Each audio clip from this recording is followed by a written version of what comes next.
তার অভাবটা পূরণ করার মতো কোনো শিল্পী আমরা এখন জন্ম দিতে পারিনি। পরিস্থিতিতে সব বেদনার, যখন থাকে না লোকটা, আর যখন থাকে তখন অনেক হয় মধুর। বারবার বলতেন যে আমি একদিন ফিরে যাব, আমি একদিন অভিনয়ে ফিরে যাব, কিন্তু সেটা আর হলো না। উনি তো খুব ভালো মনের মানুষ ছিলেন এবং আপনি ছাড়া কথা বলতো না আমাদের সাথে। ছোটবেলা থেকে দেখেছি আমাদের পরিবারের মতো ওনার উনি আমাকে অনেক কোলে নিয়েছেন। দেখলেই শুধু কখন আবার অভিনয় করবে, আমার কেউ ডাকে না হালায়, আমি কি বুড়ে হয়ে গেছি নাকি, আমি কি অভিনয় করতে পারি না?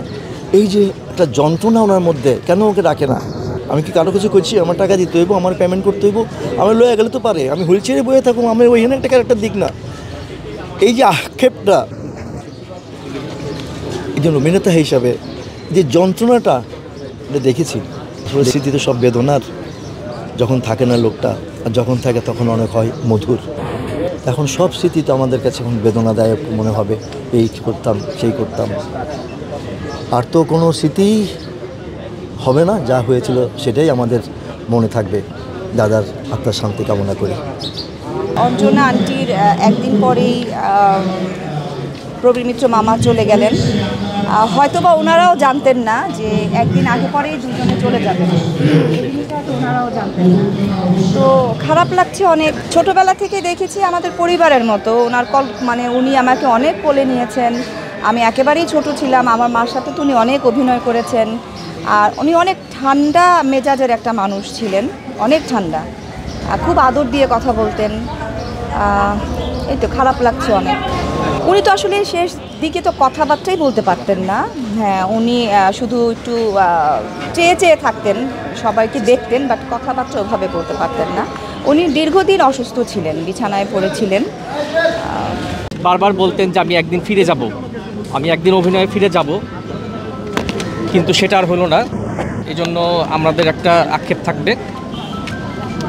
আর আমি চাই বাংলাদেশের জনগণ যারা চলচ্চিত্র দেখেন, যারা বাবার অভিনয়ের ভক্ত, তারা বাবার চলচ্চিত্রগুলি বারবার দেখবেন, ওনাকে মনে রাখবেন। আমরা এটাই চাই। আমরা যত ছবি করেছি প্রবীর মিত্র বাদ দিয়ে করিনি। আমাদের যে প্রতিষ্ঠান শাওন সাগর, তার সাথে ওতপ্রোতভাবে জড়িয়েছিল প্রবীর মিত্র। তারপর আমরা ছবি বানিয়েছি মিন্টু আমার নাম, সেখানেও প্রবীর মিত্র হিরো। আমরা বানিয়েছি প্রতিজ্ঞা, সেখানেও প্রবীর মিত্র হিরো। আমরা একের পর নাট বউ ছবি বানিয়েছি, সেখানেও প্রবীর মিত্র হিরো। মানে একটার পর একটা ছবি আমাদের করে গেছে প্রবীর মিত্র। একজন অসাধারণ অভিনেতা, চরিত্র অভিনেতার থেকে শুরু করে নায়ক, সব ছবিতে আমাদের শেয়ানা ছবিতে যে নায়ক ছিল, এবং বিভিন্ন রকম ছবিতে আমাদের সাথে সে ওতপ্রোতভাবে জড়িয়েছিল। এবং আমরা কোনোদিন ভাবতে পারিনি এই ভদ্রলোক আমাদের ছেড়ে একদম এইভাবে চলে যাবে। কিন্তু বয়স হয়েছে, সবাইকে যেতে হবে। কিন্তু সবচেয়ে বড় দুঃখ কথা হচ্ছে যে তার অভাবটা পূরণ করার মতো কোনো শিল্পী আমরা এখন জন্ম দিতে পারিনি। আমাদের যে শিল্পীর এমনি অকাল, একটা চরিত্র করার জন্য আরেকটা চরিত্র শিল্পী পাই না। সেই শিল্পীর মধ্যে এক একটা করে শিল্পী চলে যাচ্ছে। গতকাল চলে গেল অঞ্জনাদি, আজকে চলে গেল প্রবীরদা, এরকম করে আমরাও একদিন চলে যাব।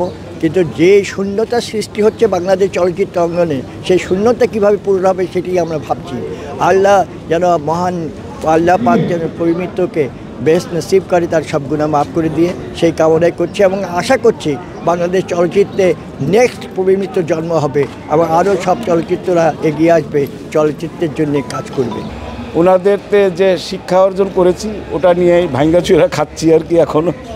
ঠিক আছে, ভাঙ্গাচুরা খাচ্ছি, এইটাই তো।